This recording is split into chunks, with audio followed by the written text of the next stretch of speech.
Huh. It's weird. We had a potential listener that we lost. I told him to come back tomorrow or Friday. We'll see what happens then, I guess, won't we? This is episode number 4 of the Dry Scoop podcast. 5 if you count the redos. That's true. Sorry, we're just busting on Luke here. Yeah, he said to be mean to him. Yeah. You don't want me to start it with some podcast? Luke is amazing. Yeah. You don't want me to cut in another podcast that we can listen to on top with my phone? I like that. Yeah, I figured. Yeah. Brian, what's new? Anything happening with the company? January's over. January's over. Good January. Had a good January. I mean, obviously, our the big. I don't know if it's new, but new to us here is the rebranding. So Yep. all the release and all the products here, the new labels, they've been very well received. We still have some left to get out to the public. It's a big process when you're talking, 50 plus SKUs, getting everything in the warehouse relabeled, ready to go. Inventory coming in. We do have some new, maybe not on this one, but that next podcast, we'll have some new formulas to talk about, some new products. So that's although we're almost 2 decades in as a company, this 2025 is like a startup in terms of just the rebrand and the direction and everything. So it's exciting. I'm having as much fun now as I ever have. Yeah. Well, it's funny you say that because we were going to talk about, just the history of supplements, our lives in the supplement industry, and you saying that it's kind of starting over, and it's because the industry has changed so much just from when I got into it. But you've been into it for 2 decades now. Yeah. So Longer. Yeah. Longer. Yeah. By the way, are we going to do anything big for our 20th anniversary? Next year? Yeah. We should plan something. We should plan something. It'd be kind of fun. Get into like ice cream bars or something. Yeah. Ice cream sandwich party outside. Yes. Yeah. We'll pull outside. we'll pull the picnic table around. Social distance, of course. But yeah. So how'd you get started in the supplement industry? I know, your dad was, a bodybuilder, all that stuff. So take me back. I want to hear it. So, I guess I should preface it by saying, like, when people talk about their business or their passion, like, it's kind of cliche, but honestly, like nutrition, lifting, bodybuilding, I don't mean bodybuilding in this, like in the competitive sense. I've been, around that arena a little bit. I just mean like bodybuilding, we're building a better body, being fit. Like that was something we've talked about before on the podcast. That was very present as I was growing up. My dad owned a gym, Salina Weight Training Center, with his partner Doug Longbine. Shout out to Doug; he's up in Kansas City doing well. Shout out, Doug. So, in terms of supplements, my first experience with supplements, I can remember supplements being part of our lives like very early on. I wasn't taking a lot of supplements, but this is like 80s. Okay. So I was born in 81 and the supplements were very different, as you can imagine, from then until today. We'll get into this. We'll talk about kind of the cyclical nature of some supplements and like what's popular and stuff. So the stuff that we were selling at the gym and my dad was using and stuff that were over the counter legal were like, we were using like there was no whey protein that came along later. That was actually a discovery in the 70s, but didn't become available widely into the market until don't quote me here, but latter part of the 80s, 90s. So the protein was egg white protein. It's kind of the gold. So you can still get egg white protein today.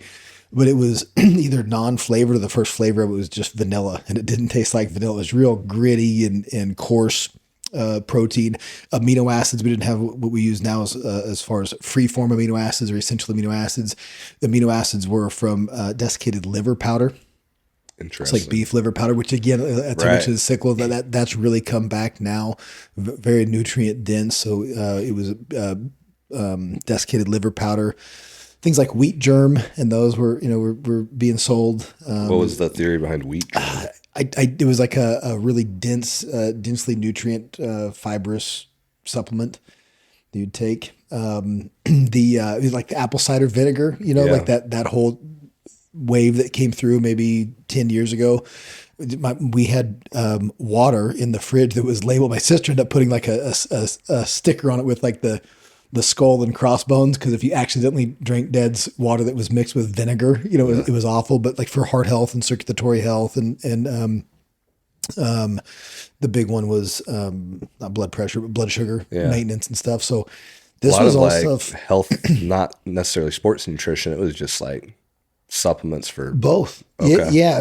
But muscle building and just general health. My dad was always just an avid, and he's a mechanic. I should say he's not like a professional, exercise science guy and, doctor or whatever, even degree. He's a mechanic by trade, went to trade school and was a mechanic. So it was cars and gym stuff, But he's very studious and well read.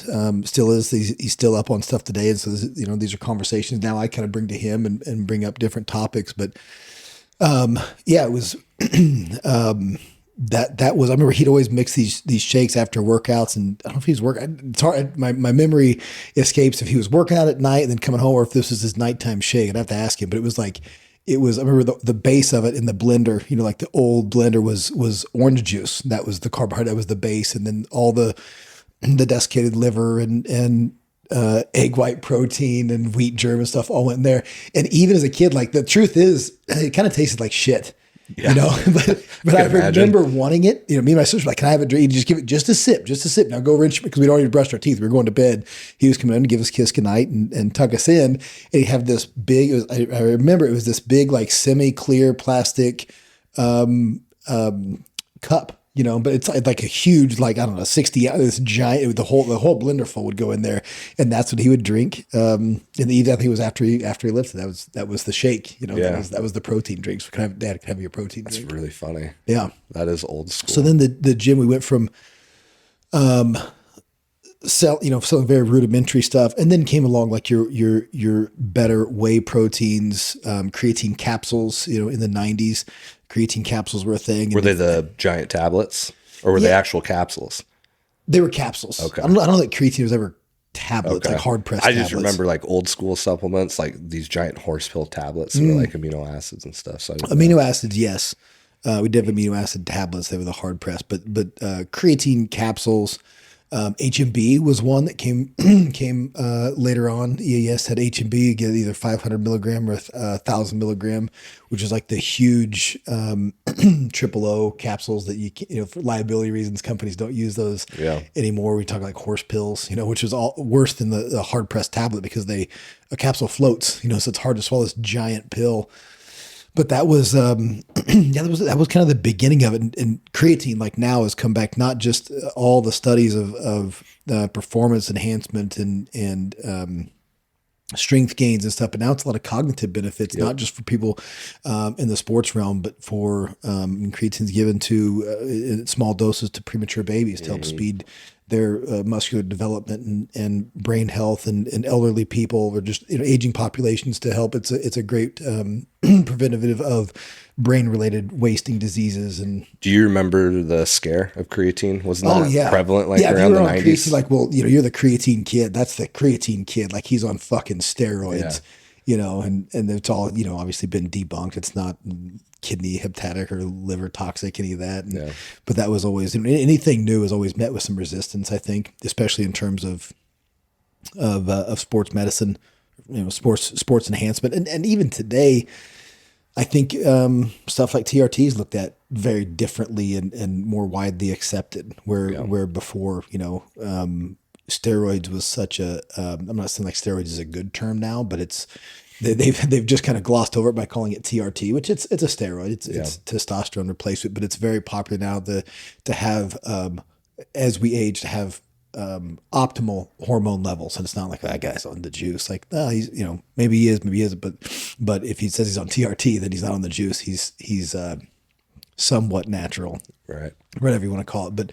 But yeah, it's always evolving. That's that's why with new products, there's still stuff that we're discovering, and as a company, not like we are discovering new stuff, but we're learning and trying to evolve our product line to stay kind of on the cutting edge of what's relevant and effective. Yeah.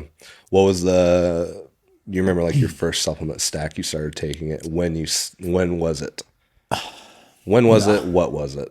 Protein. I mean, we started taking protein early on. Do you remember the brand? No, I don't. Remember how it tasted? Terrible. Yeah. I do remember getting the packets of it would have been EAS, like the meal replacements. Mm-hmm. And if you mixed them up in anything cold, it just turned into concrete. You tried to put them in a blender, it just turned into concrete. Then you had to eat this like foamy concrete with a spoon. But you had this box, I do remember like getting supplements and it was like they were magical, Yeah. like this was, these packets and these pills and stuff, they were magic. I remember like, kids vitamins, there's a little shop. It's still there in I grew up in Salina, Kansas. There's a little shop there called Vita Villa. I think it's one of your accounts. Yep. That we actually sell to now. And my dad would get like vitamins and things there, and we'd give like our children's chewables, which my kids now complain about the Samuel complains about the little. They taste like a gummy, a literal gummy. They're delicious. Like, oh, they're vitamins. Like, dude, it's kind of like the back in my day. But they were orange flavored. But man, they were terrible. They was like orange soap. You chew. They were just like these chalky. But as a kid, like that to me meant like muscles. Right. And like my dad had big muscles. Yeah. He was a strong guy, and so that's what I wanted. Yeah. I remember my brothers when they first started using supplements, because my brother are 8 years older than me. So when they were in high school, taking all that stuff, like this shit's cool. Like, this is how you're going to get jacked. Yeah. Like, I didn't know what steroids was, but you're like, this is steroids. Yeah. Yeah. It's mad. Like, I wanted my own little corner. Like, these are my supplements. This is what I take. This is what I want. I remember them throwing in the blenders, all that stuff. And you don't need a blender anymore these days, but No. yeah.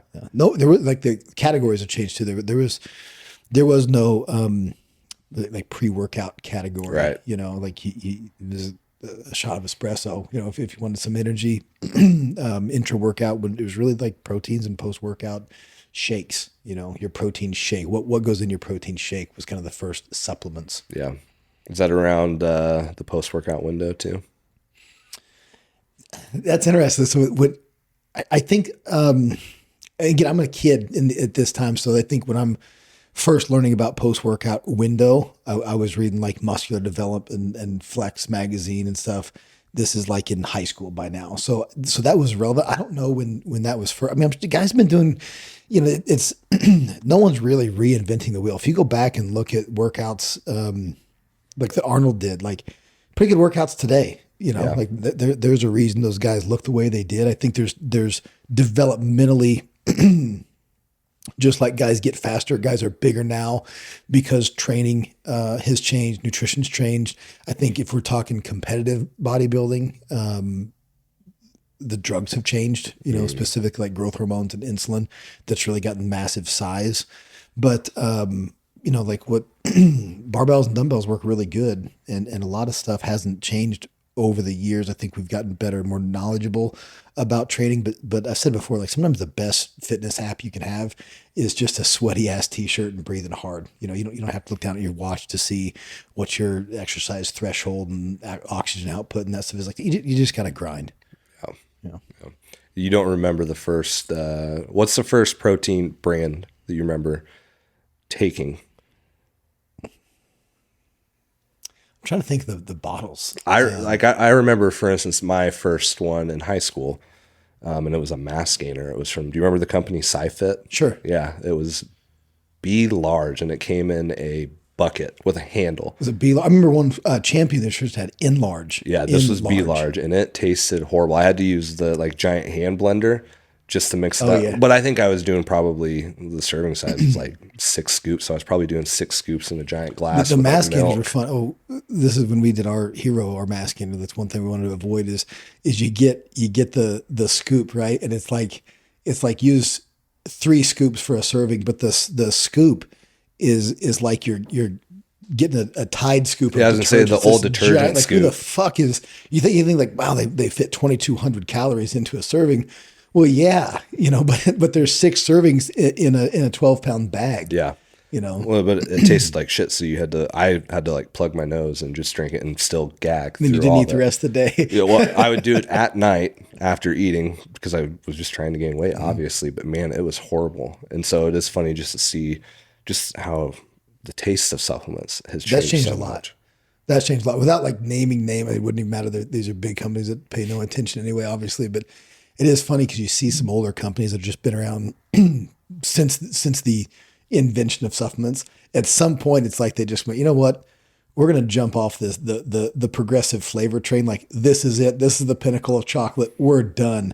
Which is we found. I mean, just since you guys been here, like flavor systems and flavor houses, like they keep getting better. You know, you look at like some of the bars and stuff now. It used to be, if you wanted to make a quote unquote protein bar, you could either make it a really good high quality bar that was, you know, kind of the consistency of just like a soft mush and really kind of tasted like shit, or you could have it. This is, you know, maybe late 90s, or you could have it taste like a candy bar, but the nutrition was also about the same as a candy bar. Now they can do some really cool stuff, you know, with flavor systems and different sweeteners and profiles. Was Quest ahead of their time? Were like the first good tasting protein bar? I honestly have not had a lot of Quest. Correct me, is Quest, is it kind of the Quest bars are like the no carb bars, right? Yeah. They have like the 5 net carbs on it or something. Yeah. And when I started working at Max Muscle in 2014, I'd been with like GNC and I did Advocare and Amway on the side. Yeah, no. But Quest was like the dominant protein bar just in 2014. Since 2014, there's just like the protein bars seemingly have exploded. I don't know if that was just the only one that we really kept in stock because it was the most popular. But yeah, even when they changed from, I can't remember the fiber they used prior, but then they switched to a corn fiber. And then I felt like all these other bars started coming out because people did not like that corn fiber that they put in there. I remember the Quest, like the net carbs and stuff. Honestly, like 2014, I'm way past like the introduction to supplements. Right. I kind of thought bars were junk. Sure. By then, I remember the first bars I really tried and like actually bought boxes of. Well, too, there was a bar by AST Sports Science, a company out of Colorado. I believe they're still around. But it was a company we sold a lot when I worked at GNC. They had a really good bar called VioPro. It was one that was the consistency of like a soft baked cookie, maybe, or what do you call it? No baked cookie, excuse me. And pretty good macros, like legit, 22 grams of protein or so. It had peanut butter, so it had some fats and stuff in it. That was a really quality bar, not maybe the best tasting, but you could, if you had enough water, you could get it down, and kind of pretend it was a soft brownie. But then, do you remember Detour bars? Yep. Detour bars, like those were delicious. And those, I'm talking about, like actually tasted like a candy bar. Mm-hmm.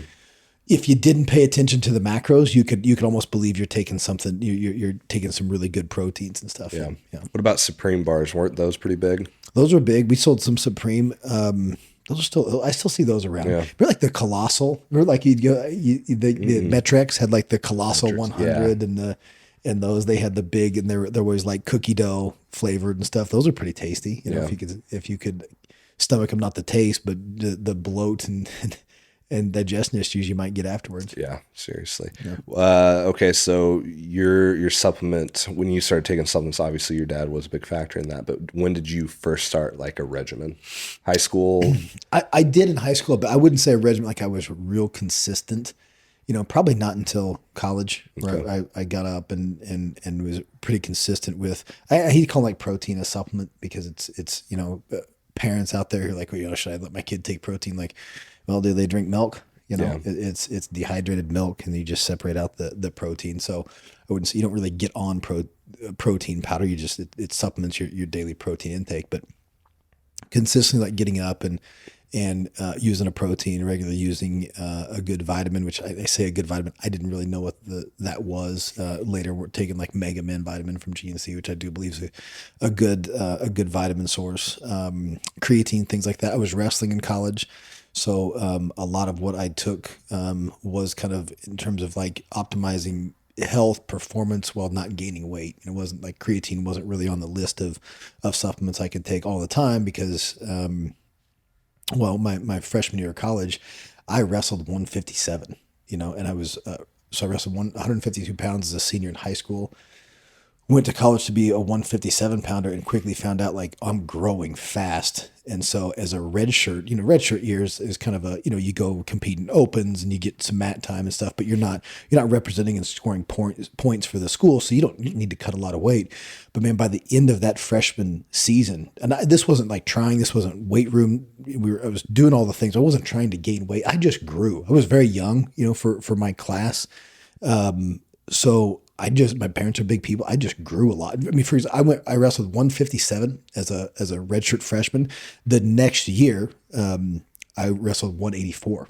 Oh, holy cow. So my body was just growing. Like what you do, how'd you do it? Like I just grew. It was just a growth spurt.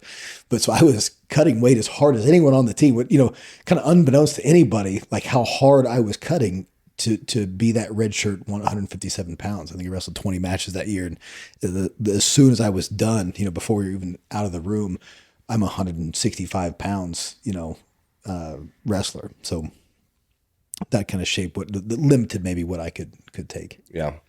And then you got into GNC. I started working at GNC. Yeah. And so that was kind of my second foray into working retail and being around supplements again.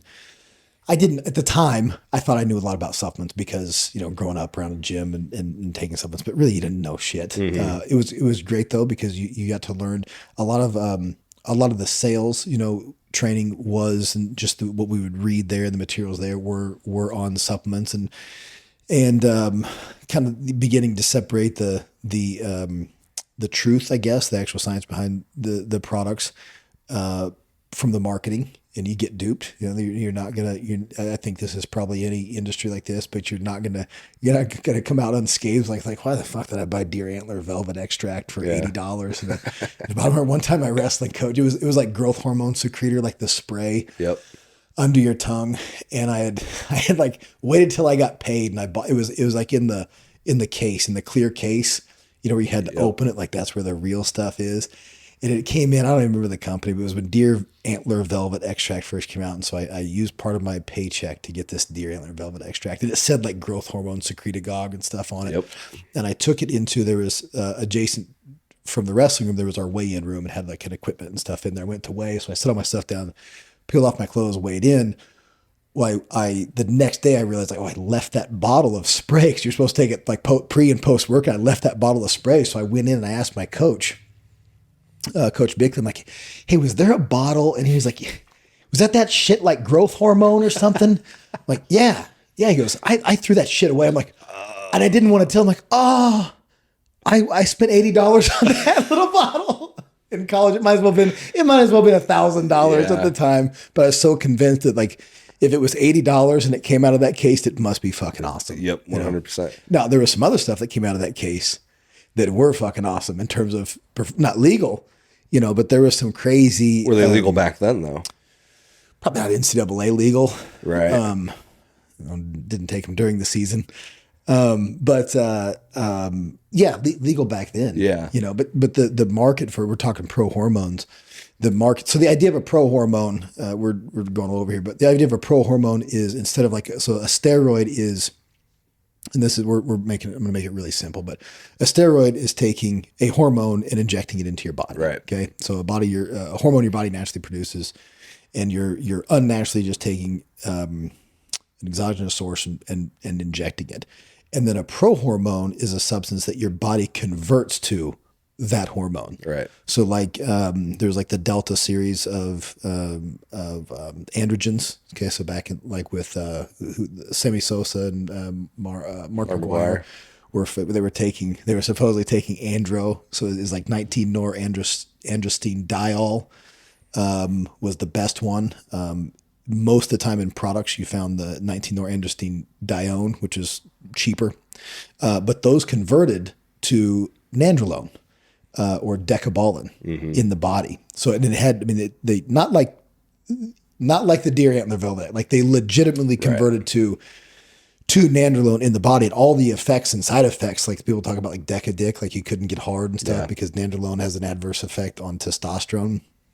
So you would take these pro hormones and they weren't like gray area quotes, like they were fucking hormones. Right. And back then there was, the legislation, the laws and stuff is always you have to break the law before there can be a law against it. You have to do the thing before they go, oh, you know what, we shouldn't let people take those. And for different reasons, some of it abuse and some of it because there's money to be made on the pharmaceutical end of it. Look at all like the androsten creams and testosterone creams, stuff that came out after they were banned, that now that are available by prescription. But those were all pulled off the market by, I don't I mean, the last one was like 2008, I think, when those were finally When that round all was the gone. Delta series of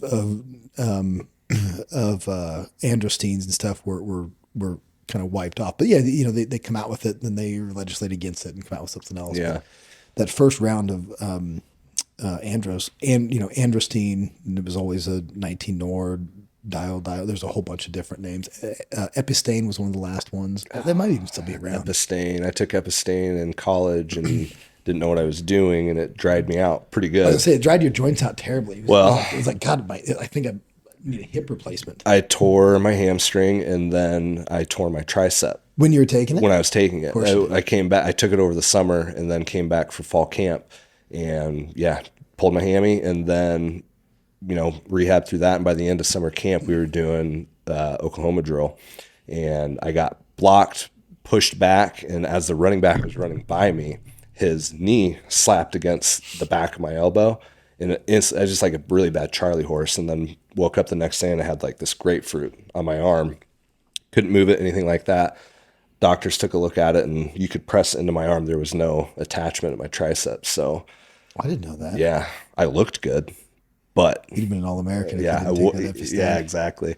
But yeah, Epistane, remember that one for sure. I think I got a bottle. I was living here in Springfield training. I got a bottle of that, and by that time I was pretty aware, and pretty. Like, That wasn't. yeah, and I took it. I don't even know how long it took. I'm like, nope. Like this stuff sucks. I mean, my knees, everything hurt. Yeah. Definitely, I got stronger, all that stuff, Mm-hmm. but I also got, like I said, it dried me out. So Who's got names going to escape me now? Charles. So Ben Johnson, the Canadian Olympian who broke the record. It's a great documentary on him. Broke the record in Spain, right? oh, the sprinter, Yeah. yeah, He was tested positive for Winstrol. And famously his coach said, I don't get, he wasn't taking Winstrol. I'd never give my athletes Winstrol. It makes them too tight. he knew. He knew what he was doing. Like, well, you don't give them Winstrol. Oh, wait a minute. What? Like you don't give your athletes, what do you give them? Yeah. So that stuff you're talking about. I read that there's a book on called Speed Trap. I swear to God, reading that book made me faster. It's a great book. It's a great book. Yeah, but beyond the drugs of it. Let's pull up the footage from the bear run, and we'll see how fast he was. I had a terrible plantar fasciitis. The pro hormones is interesting. You're talking about that, how it's changed so much, because you said by 2008 they had banned that series. But when I came around to Max Muscle in 2014, I don't even remember what we were taking, but Epstein was one of those. Mm-hmm. And then I just remember the Obama administration passed a law that banned whatever series of pro hormones those were. And then seemingly what came into it now is what SARMs. Yeah, that's like the evolution of that series of stuff. Mm-hmm. So I've stayed away from the SARMs. I don't get it. Don't care to look into it, to be honest. Same. It's of somewhat of an interest, but not so much. I'm going to go down that. If I was 22 again, I would probably be all for it. I understand why. Yeah. The demand. There's always going to be a demand for Right. that gray area stuff. Whether it be, I've seen so many stimulants come in and out of the market, and hormone booster support, quasi stuff. There's always a demand for the gray area stuff. Did you ever take the original Jacked 3D? I didn't take it, but Okay. I know the product. Oh, yeah. man. What was it? 1,3-dimethylene was the main stimulant? Yeah, geranium. Yep. The 1,3-dimethyl was the synthesized version of it. And it worked not the same receptor sites, I'm saying it wrong, but it was basically Adderall. Was it? Yeah. I mean, I may or may not have tried Adderall in college before football games. That being said, I know why it's similar to that, because I took Jack 3D my freshman year before a football game, and I usually get, nervous, butterflies, all that stuff, and I was not nervous at all. Like I felt locked in, focused, and I put the two and two together 2 years later when, Did you like play I said, better? Yeah, I actually got an interception that game. Ironically, I know. I was NAI Independent Freshman of the Week. It must have been at the end of the game. No, it was against Hass. Who hasn't got in yet? But then when I transferred and was at this other school, like I said, I may or may not have taken actual Adderall from an actual drug dealer on the team. That's neither here nor there. Same exact Shout effect. out to yeah. Same exact effect. Yeah. Where I'm like, wasn't nervous. Like I wanted to go hit somebody. It was Mm-hmm. one of those, just the focus you got from it. Took away the nerves, all that stuff. We had a product called Adrenal Prime that had yeah. that was loaded with the 1,3-dimethyl. It had picamidin, picatropin, and dendrobium. Yep. Which we have a product. Kind of if you like the gray area stuff, you like the stuff that's a little edgy. Titan's going back a little bit, and we will have. Can we Go talk for about it. it? Yeah. We have a product called Stim Rush coming out that is a very cool. If you like that kind of that gray area feeling, that wired, zoned in feeling, this one is not crazy caffeine. I think there's 333 milligrams of caffeine, but it has dendrobium in it. It's got help me out here, Tyler, a huge dose of alpha GPC. Yep. So it's kind of a mix between stimulants. It has synephrine in it. Kind of a mix between like stimulant effect and really strong nootropics. So that was a fun one to R&D. That will be released middle of February, depending on when this comes out when you're here, but that'll be released middle of February. It is pre-sale now to retailers who are listening. Yeah. But that one is what kind of what made me think of it was with the mention like the dendrobium and those picatropin and those. We had a product that had all three of those in it called Adrenal Prime, and it was peppy. Man, you were up. If you took that one, you were flying high for a long time.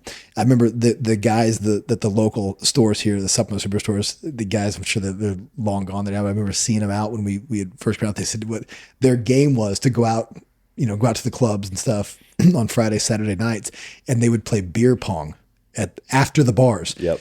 And the loser had to take a serving of Adrenal Prime because he's like, you're just fucking up. Like that was it. Like you're awake. Everybody else goes to bed. You're like, your fate is sealed. Yeah. That's horrible. I can't remember who had told me that, but that was the game, beer pong. The loser had to take a scoop of Adrenal Prime. It had like three ingredients in it that are now banned. Right.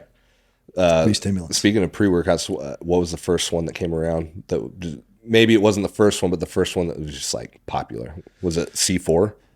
InnoExplode. InnoExplode. I think InnoExplode precedes, right?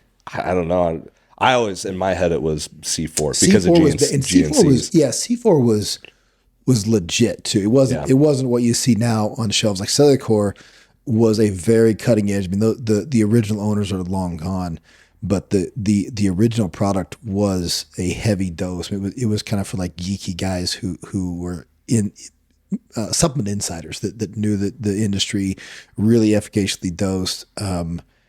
I want to say it wasn't flavored at first. It was those metal cans. The early Cellular Core came in metal canisters. They had talking about pro hormone stuff like that was really they carved their niche too. They had was it P6? P6. There's P6 Black. Yeah, I mean that stuff it wasn't like quasi steroid great. It was oral steroids. It was legit. And then when they banned it, like we bought a bunch of bottles and froze them. So that you could take them later. They talk about like coveting these supplements, but they were as good as any oral steroid you could buy. Like they were. When those got banned? You said around 2008. That other stuff. I just remember kids in high school getting that stuff, and I'm like, I want it, but I never got it. So the P6 and P6 Black, that probably would have been. That was around the 2008 time. Earlier though, like 05, 06, somewhere there. When that came out, and then it took a while before they all kind of got nixed, but that they were available then because I remember kids on the football team taking that stuff. That would have been like 02, 03, 04. You could just walk into a GNC, wherever and buy that stuff. Yeah. Gaspari had like the blister packets of stuff. Really the like not Black Market, Blackstone. That's really like that's how they got their name out there, was all the blister packets of oral steroids. Yeah. The InnoExplode, was that you say that was the first one that you remember coming onto the market? Yeah, I'm trying to think what we sold a lot back. The pre-workout market was like, it was individual stuff. Like you would buy creatine, caffeine, arginine, like make it yourself, like a la carte. Yeah. Inno2, the capsules, which is, they had all this study, all this, backed by science, but it all kind of turned out to be bullshit. It was just arginine capsules for $80. But and that was a pre, you're supposed to take it before you work. I think in the morning and before you work out. Don't quote me on that. Don't buy it either. But yeah, the real, I think Explode might have been, I don't know, I'm not a historian on the world of supplements, but that might have been what really blew open the market for pre-workouts. Yeah. I remember one time I read like bodybuilding.com was selling over 30,000 units of No Explode a month. Just wild numbers. Wasn't that Ronnie Coleman's original like supplement brand? Not his, but like Yes, he went with BSN. them. So the company was BSN, Yep. and they had like the Synta 6 really good tasting proteins and stuff. The quality of it will, probably originally it was great, but it was out of Texas, and of course Ronnie's from Texas, and those all the red ball. I think it was, I don't know if it was red balls at first, but No Explodes, Synta 6. Like, you don't know all their products, but that was the No Explodes really blew up their brand. Yeah. Yeah. That led into a little bit of the creation of Crex, right? Not that supplement. I'm just saying like the pre-workout category. So yeah, pre-workout category and more Cellucor. So Cellucor was, as I mentioned, like really heavily dosed for like really hardcore product, and as a lot of companies go, as they grew, you started noticing like, well, less servings per container, but the same price. You started noticing, the amount of creatine in it was down, but the same price. So they kind of denatured as new owners took over. They kind of denatured, made it maybe more for the general public, but they just made more profit from it. Right. And trying to sell that, that's kind of what GNC's kind of put that brand on their back and grew that brand. And so in trying to sell it and explain to customers, well, why the product got so much worse, in terms of dosing and stuff is kind of if we had a supplement company, like, here's what I would do differently, and I would make a pre-workout with this, just kind of bullshit, kind of chopping it up. And then that came to our first product was a pre-workout, still in our line today. The name has stayed several iterations later, but Crex is, Crex was the original name though, right? Crex was the original name. Right. Yeah, it had a Crealkaline in it. Yeah. Is why the Crex with a K. But Crex was the first, to my knowledge, like really fully loaded, where it had a stimulant complex, a nitric oxide complex, a creatine complex, all like in one go. You think you could find that original supplement fact somewhere? Maybe it's got to be online somewhere. That'd be right? kind of cool. Internet to never see. forgets. Yeah. Yeah. Then after that, what else grew for Titan? It was Crex, and then we did a weight loss, 2 weight loss products that went together: Lipo Shred Still around? and Sleep and Lean. Yes, we still have Lipo Shred, again, a very different formulation than the original. We do have a sleep formula now, very different than the original, but we had a pre-workout and then kind of a weight loss nighttime combo. What at what point did you start to see the supplement industry, go into all these different categories, like your health and wellness, like, okay, the pre-workouts, the health and wellness? When did you see these other categories start to grow? I think it's always been there. I think sports supplements came in a little later, because all like your like granola stores, those have kind of always been around. Right. You could always find little, and I still, like, if I see one, there's one down in Eureka Springs, Arkansas. There's a little hippie kind of shop down there. I love going into stuff like that and just looking at labels and seeing what they got. And you get ideas for, our labels don't exactly look like what you'd see at a hippie kind of store, but our greens formula, or vitamin with a trace mineral complex, like that, all those ideas are originally from stores like that with trace minerals and things. And so I think the categories were always around. Ironically, as maybe as a country got more and more unhealthy, you have a subculture of the population that was more and more into fitness, and that could be just us fitting, kind of as people fitting into categories. There's always been that, but the availability of supplements and GNCs, the growth of GNCs, and then franchises, Max Muscles, and now Vitamin Shop and stuff, those weren't around. Those weren't around in the 70s, 80s, things like that. There wasn't stores like that, and awareness. Like, as awareness grew, then you have companies pop up, and that's just kind of free market economy taking over. Yeah. Remember your first greens powder? Not Titan's, just the first one you ever took, and how awesome it probably was. It was wheatgrass. It was like greens. It was you just bought wheatgrass, and then you mix that. It was like a tea that tastes like shit. That sounds good. Yeah. Yeah. What about when did Pure Greens come into inception? That was, that's a late model product. That's maybe 2016, 2017, Okay. in terms of I say late, it was, modern day Titan. This is what I'm doing for a living. We're, developing products and things. Yeah. Speaking of patterns, or just you say the industry's cyclical and whatnot. What are those things that you've mentioned a couple of them before that were popular back in the day, were dead for a long time, but are now making a comeback? The two that come to mind, creatine for sure, and creatine has never been dead. I mean, creatine is the most. There's a lot of scare around it. A lot of scare, but I mean, it's you won't find because, and it's the truth is because it works so well and has such a broad spectrum usages. Creatine is got to be the most studied, peer reviewed, legitimate supplement out there.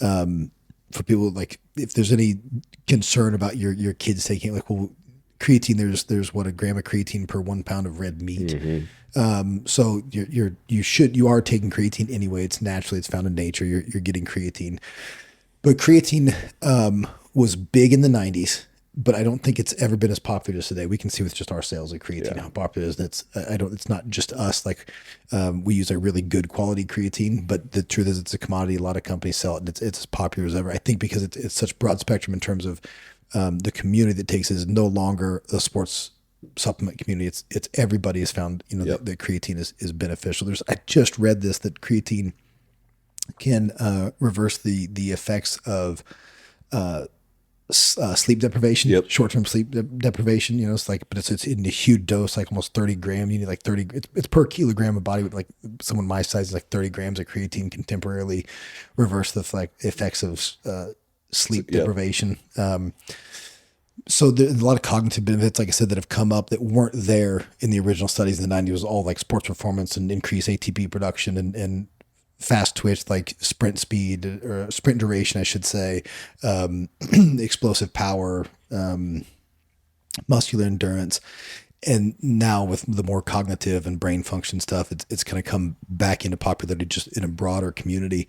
The other one that we just came out with was HMB, hydroxymethylbutyrate. That had come out probably mid 90s, mid to late 90s, I'm going to say. And I guess I say come out, my awareness of it is when it came out. And that one, for those that don't know, HMB is a leucine metabolite.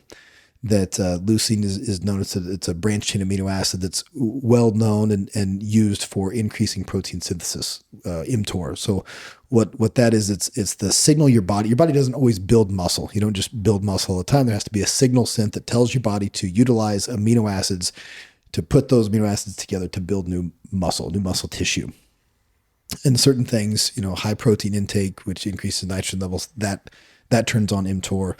Weightlifting turns on protein synthesis. You lift weights, your body responds by sending a signal to use amino acids to build more muscle tissue. It kind of gets into the anabolic window. You want to eat after you work out to help that out. So one of the things that sends a large signal in terms of supplements is HMB.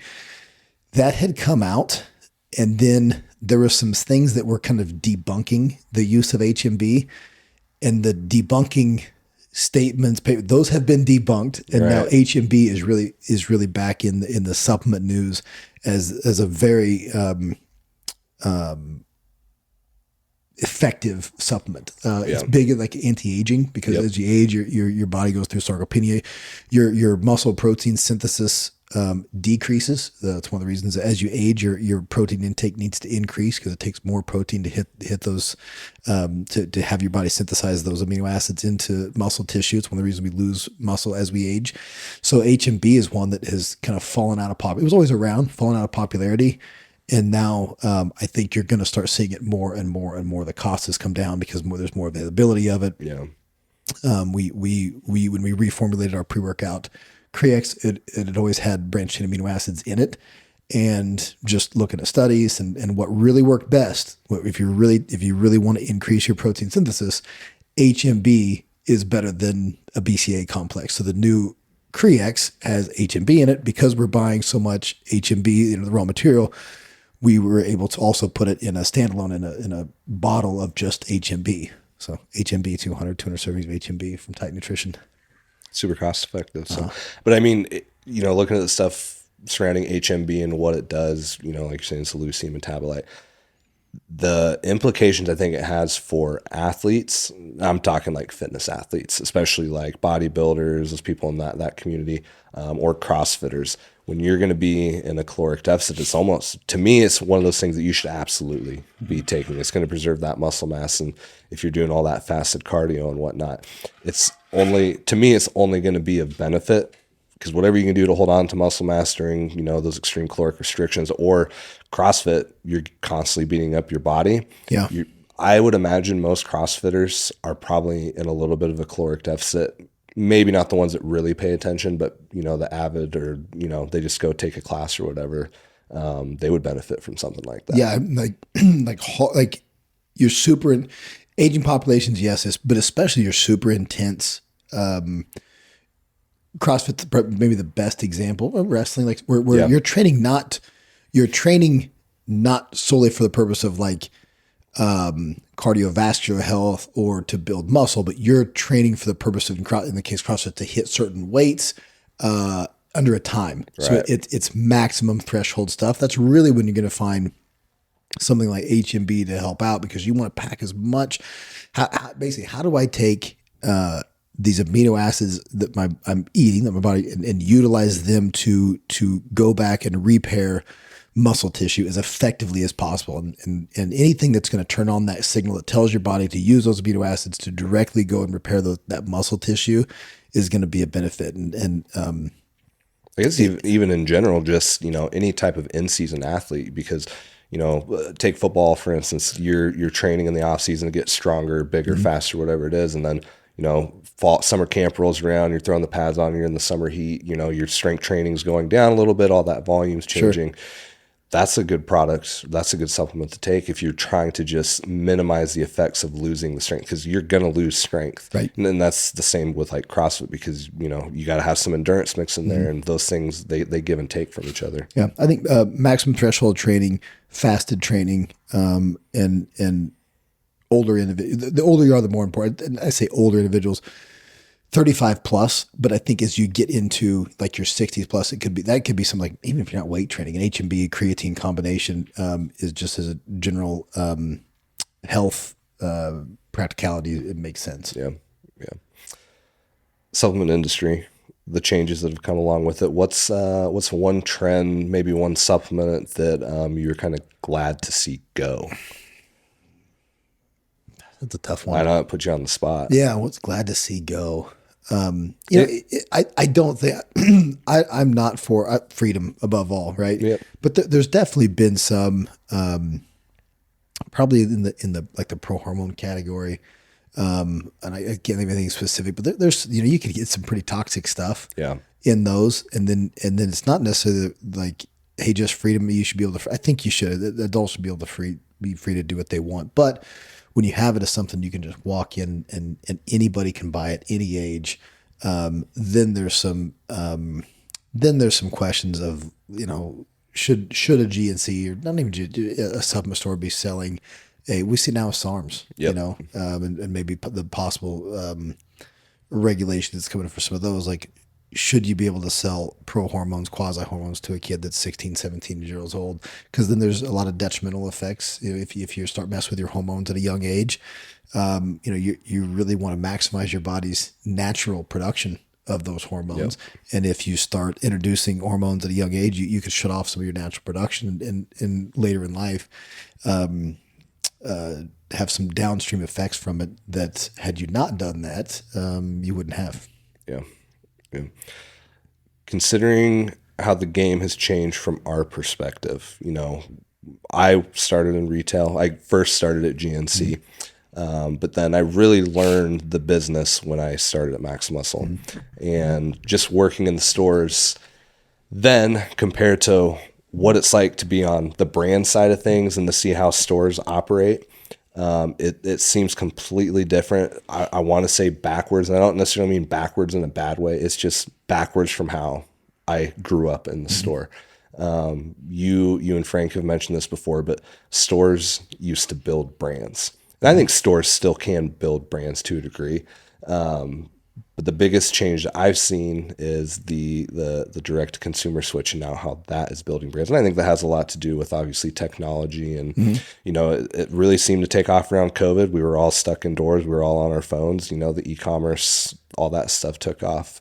What, in your opinion, what's the biggest change you've seen from, let's just say 2014 from when I got in to now? So I guess to break down what you're saying, like just for layman's terms, what Tyler's referring to is it used to be if you were a brand, if you made a really good brand, you could introduce yourself to stores, a lot of mom and pop brick and mortar stores. There's way more of them 10 years ago, 20 years ago than there are today. It's a really tough market in supplement retail now. The ones that are still around and thriving are have done and continue to do a really good job with just customer support and they're not just operating a register. They're really helping their customers, meal plans, how to integrate supplements for a healthier lifestyle. That's who's really thriving. It's people who genuinely are taking care of the customer outside of supplements, but with all of their kind of health and wellness needs, and they just happen to provide the supplements that people are buying. That's an important note for retailers. You can't just be a salesperson, a registered jockey. You need to help the people that are coming in your store, because the truth is, guys that know a lot about supplements, they don't need to go in your store. They might go in and buy their stuff, but the people that are still really going into your retail store and purchasing supplements are those that they don't just want the supplement, they want the knowledge and aware. Like I'm looking for. They want the results from coming into your store. They're not coming in saying, I want a weight loss product or I want a protein. They're saying, I would like to lose weight, and my lack of knowledge or know how to do so has led me here. Help me. And if you can't help that customer, you're not going to be in business long. Yep. Okay? And that's, I guess, every business, but you really see it prevalent in supplements.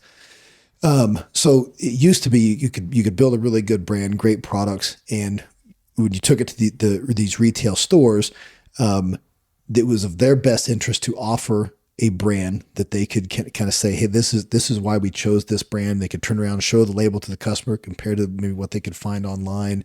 There's limited things online too that's grown, but they could compare to what other things both in the store, what they were seeing at the grocery store, and educate them on why the supplements that they curated the shelves with were the best to help that customer. So that's when we build the brand. They would use that if you were a good brand, you could be built by these stores, educate the store on how the brand was built, why the products were better than X, Y, and Z. And it was of that store's best interest to sell those supplements, because when the customer needed more product, that's the only place that they knew where they could get that brand again. They would go back in. Social media was probably the starting of changing that, where now companies are advertising on social media direct to consumer. So D2C, they're advertising directly to the store's consumer on social media. And then influencers that people were following, they're talking about these products too. So then that's happening all, kind of all through the 2010s and on up, as social media got more popular. And then when COVID starts, well, now you have people forced to stay home. So the in-person transactions with supplements goes way down, and the brands, the big box brands, this is what was kind of flipped on its head. The big box brands were always advertising direct consumer. They took a huge leap forward, because the direct consumer traffic goes way up now that you don't have this in-person transaction. And without going into the whole rabbit hole down COVID, that had a huge impact. And I think it lasted, we still see it today. It's not over. So a huge lasting impact on what brands became relevant. And because the brands that now were being advertised D2C, direct to consumer, influenced, because those consumers who went back into the stores, who talked to the stores, they were now wanting those brands. So stores now had to look at the big box brands, the ones that were the national brands, maybe not greatly, formulas and dose. It was just, that's who was popular. That was the cool kids. So then you started curating your shelves, not solely based on the best product, the best help for the customer, but the cool thing that the customers that you use, that were the TikTok, the Instagram cool stuff, the brands that people were aware of, the brand awareness. You had to start curating your shelves with those, not solely because it was the best, but because if you didn't have those and people didn't recognize anything on your shelves, then you don't have anything they know of. So that kind of changed. I think. And if you didn't have the salesmanship to like talk to them about what you do carry versus that, then you were screwed. Sure. That was kind of always the thing in the store. We'd have somebody come in and ask for this brand. I was like, no, we don't carry that, but we have something similar, and let me tell you why we don't carry it and why this product is better. You know, and that was something. You know, we were a Max Muscle, so we had our home brand Max Muscle. But at the store I was at, we really had, outside of our pre-workout section, it was Max Muscle and it was Titan. That was like our two primary brands that we carried, because in our opinion that, you know, Titan made superior quality products that we could, if you trusted us enough to sell you Max Muscle, you're going to trust this other brand that we carried. So it made that bait and switch a little bit easier for the people that came in and asked for the big brands. At Titan, I mean, I'm blowing my own horn here, but it's, yes, look at the products. It's what we it's on every single bottle. Like, we're an ingredient brand. I mean, like, we sell based on better quality ingredients, higher dosage, like really good science behind the products. And luckily that's kind of stood the test of time, where there is, we still, you know, most of our business is B2B, and we have some great retailers, retail partners that really push the brand. They're not doing it for me, not doing it for you. They're doing it because it knows that they can create a return customer, because people trust, they take it, they get good results, and they can trust that people are going to come back in and get it, because that's where they were educated on the product. It's also been very good for direct consumer. While it's not as big a part of our business, we have very loyal. We see this in our, you know, you can see the analytics in your advertising, how long a customer, you know, lifetime value of a customer, how long a customer, once they come over to your brand, how many purchases that is, whether it's, you know, the lifetime of a lot of customers are 2 to 3 purchases. We have them years. You know, we have customers that are very loyal because because we're an ingredients brand, and that's, you know, when we reformulate, when we come out with a new product, the first thing we look at, and I mean, how many conversations we had, like, I'd like to do that, but man, that's not our DNA. We're kind of painted into a corner of, like, man, we have to have in every category something that you can say, like, that's a Titan product. You know, that's a greatly dosed, science-backed product, never just it tastes good and it has, you know, we dusted this in there and get it out there. So it's created a lot of brand loyalty from our retail partners and our direct consumers. Yeah. Yeah. The psychology of marketing and all that stuff, just getting into the direct consumer stuff, has been really interesting. But in doing that, I mean, it's more about showing them why our product is good, you know, creating some excitement behind it. But thankfully, you know, we've had the retailers stick behind us and want to continue to carry Titan. So we're not cool, but damn, we're good nerds. Yeah, that's right. That was, you know, when I first started doing sales here, I noticed that right off the bat with, like, you know, the licensed flavors and all that stuff. And I was like, this probably doesn't really taste like, what are you paying for? Yeah. Well, it can't taste exactly like Dippin' Dots, like, but you'd probably buy it if you're like, oh, that looks delicious. I'm going to take it. So getting that feedback, and then kind of realizing, you know, you hate to bash like the old labels and how they looked and stuff, but then, you know, you get these new ones on here and you're like, oh, okay. We were doing it wrong the whole time. Yeah. They do look a million times better. I mean, they're cooler, you know what I mean? Thank you. So you're not biased anyways. Yeah, I'm not biased at all. So, but yeah, anything else you got for the evolvement of the supplement industry? Continues to evolve. Yeah. I think you just always having a willingness to change what, you know, for sure was, you know, facts and supplements and nutrition in general. You know, this is in training. I think if you don't look back on what you did 5 years ago, I'm like, oh man, I've got to learn so much since then. Then you're not trying to educate yourself enough. Yeah, definitely. What are we at, Luke? What's our timing here? Hour plus. Were we seriously over an hour? Oh, holy cow. Look at us. We could talk about this all day. Like, you guys do this for a living. Yeah. Well, I guess we'll wrap it up here, and then be on the lookout for Stem Rush. And then we've got a couple other things coming out. We do. So thanks, everybody. Hopefully that background noise is better for whatever that guy's name is.